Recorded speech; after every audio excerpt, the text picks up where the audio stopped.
together as a full group. All right, thanks all for doing that. So I'm going to ask for a couple of those examples in a little bit.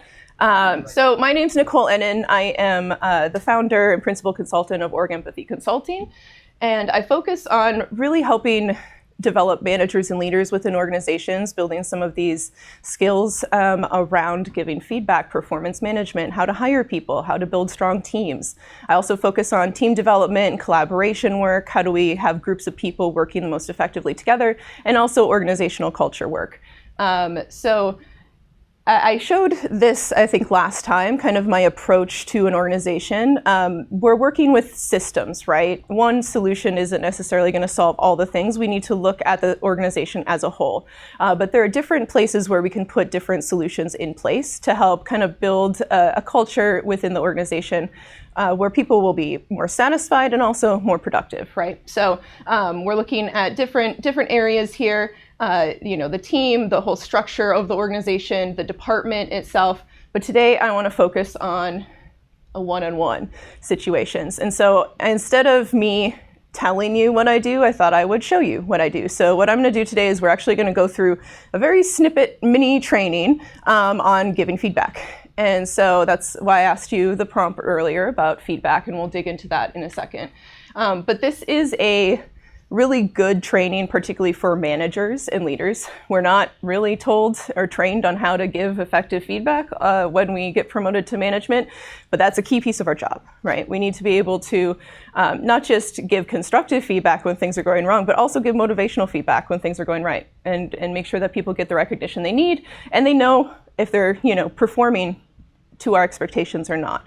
And so we're going to go through I'm going to go through a mini training just so you kind of get a quick teaser of what some of the content might look like as I do these different workshops within organizations for leaders and for managers. I thought feedback as well would be, obviously managers need to give feedback, but you probably all need to give feedback, whether it's within your businesses or even your personal lives, right? So hopefully you'll learn something today that you'll be able to apply in your day-to-day life. So this was a question that I asked you earlier. Can you tell me about a time where somebody fumbled giving you feedback? You don't need to tell me what the feedback was, just kind of like what behavior did they do? So I want a couple of examples. Anybody willing to share? Yes, wait. So years ago in a previous life when I worked at Countrywide, my last stop in the mortgage world before it went down, my boss, when I screwed up on one of our deals, took me to the office, refused to let me close the door, proceeded to scream at me at the top of his lungs, giving his feedback on how terrible of a human being I was for doing what I did. And I said, "Can I close the door?" He goes, "No."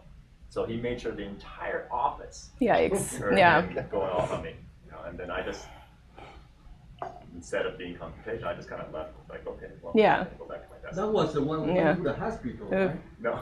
Yeah. All right. So we got some, unfortunate public shaming even in that situation, and obviously not the best way to approach the feedback in a way that you would actually hear it, right? With yelling at you.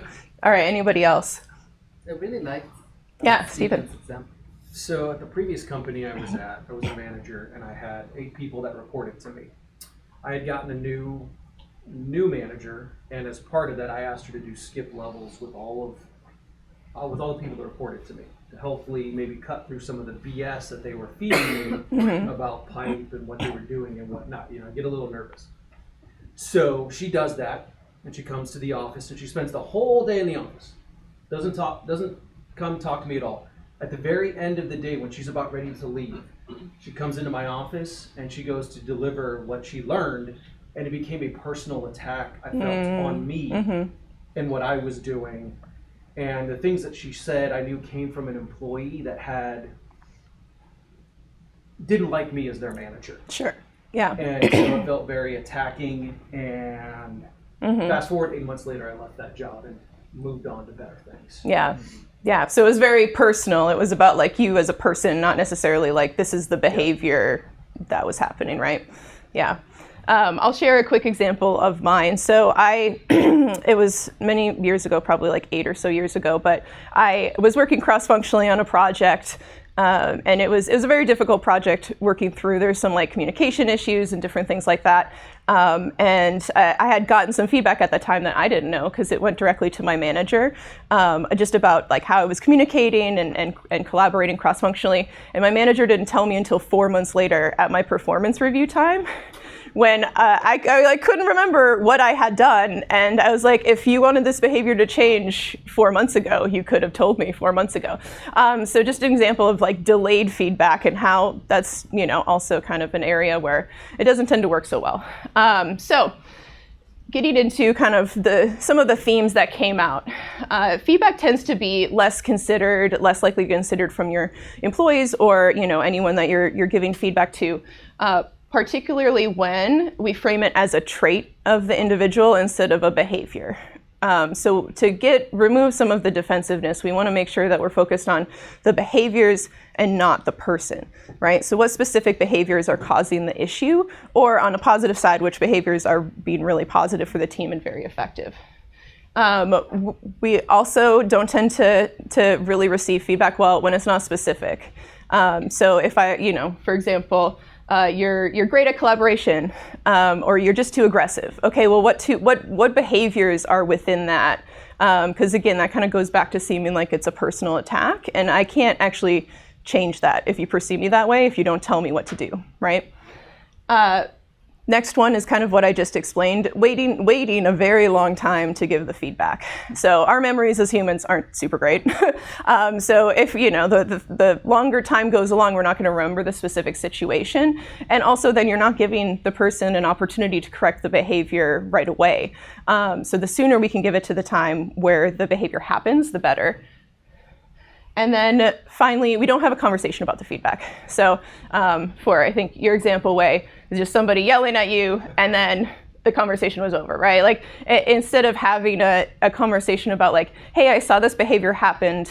Can you explain where you were coming from here? Can you explain like what was happening in your world at the time so that I can get the context behind the behavior, instead of just throwing the feedback over a fence, sending it in an email, and hoping the person receives it well, right? It should always be a conversation.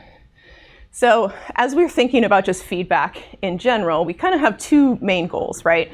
One is to help the individual stop doing ineffective behaviors. And so that can be developmental feedback. Sometimes we call it constructive, but developmental is kind of a more positive frame on that. And then the other side is motivational. So again, we want to be able to give both of these feedbacks. We don't just want to give developmental feedback to employees, and then all they're hearing from us are things that they're doing wrong, right? We want to make sure that as they're doing things that are well or that are aligned with our expectations, we're also giving them that feedback that says this behavior in this situation was great and it caused this impact. So keep going. So here are some questions to ask yourself before you're giving feedback to make sure that feedback in this situation is the right thing to do. So, will this feedback actually help the individual change their behavior? If the answer to that is no, and you're just giving it because you think you want to give it, or it's just something that you've been thinking about, but it actually isn't going to help them be better at work or interact with people better in their personal lives, then maybe that feedback isn't something that you should be giving, right? Is the feedback affected by my personal biases? So we all are biased. Even if we don't think we are, we all have unconscious biases, and they affect how we perceive the world and how we perceive each other. So it's really important to kind of double question ourselves. Think about, would I give that same feedback for the same behavior to somebody of a different identity group? Just as like a gut check to make sure that we really are giving this feedback based on the behavior and not based on some biases that we hold that we might not even know about. The third one is, did others experience the same behavior that I did? So this is just another good gut check to understand, is this an isolated incident that is happening with me, or are other people experiencing the same impacts from some of this behavior?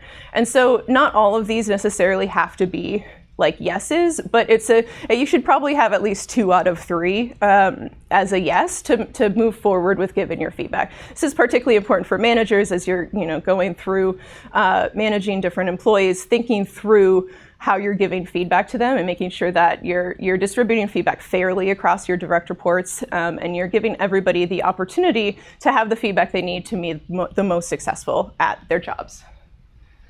So feedback should be a conversation. Like I said before, it shouldn't just be something you throw over a fence. It should be something that helps folks, that they can actually have a discussion with you about. So timely feedback is key. So if you can do it in the moment or shortly after, super important. If you're in a group setting like this, it is kind of a judgment call on whether or not the behavior was so egregious you want to call it out to the group and say it's not okay, or it was so good that you want to call it out to the group and say that was amazing, we keep doing that, or whether you pull the person aside, right? Like we don't want a shaming situation to happen. We want them to actually hear this feedback. So making sure you understand where and when to give that feedback is important. Never give it in a vacuum. Always have that discussion. So even if you do give it in a group setting, make sure you pull them aside one-on-one later to have that conversation with them. Approach the conversation with an open mind. Make sure you're willing to listen to the other side. So here's just a couple of examples of things that you can ask. Like, what was your perspective of the situation? What were your intentions? What were some other things that were happening in your world that might have caused this behavior in this situation? So you really understand the context. So sometimes though, we're like, okay, that's all well and good. Now I know when to give feedback, but like, how do I actually word it so that somebody doesn't get defensive? It's called the SBI model. It's from the Center of Creative Leadership. It's a very simple model, but it's a really easy way to structure kind of how you give feedback. So it starts with the situation. So be very specific on the context of the situation. And then it digs into, in this situation, this specific behavior. And then it goes into what was the impact of the behavior, whether on you or the team as a whole.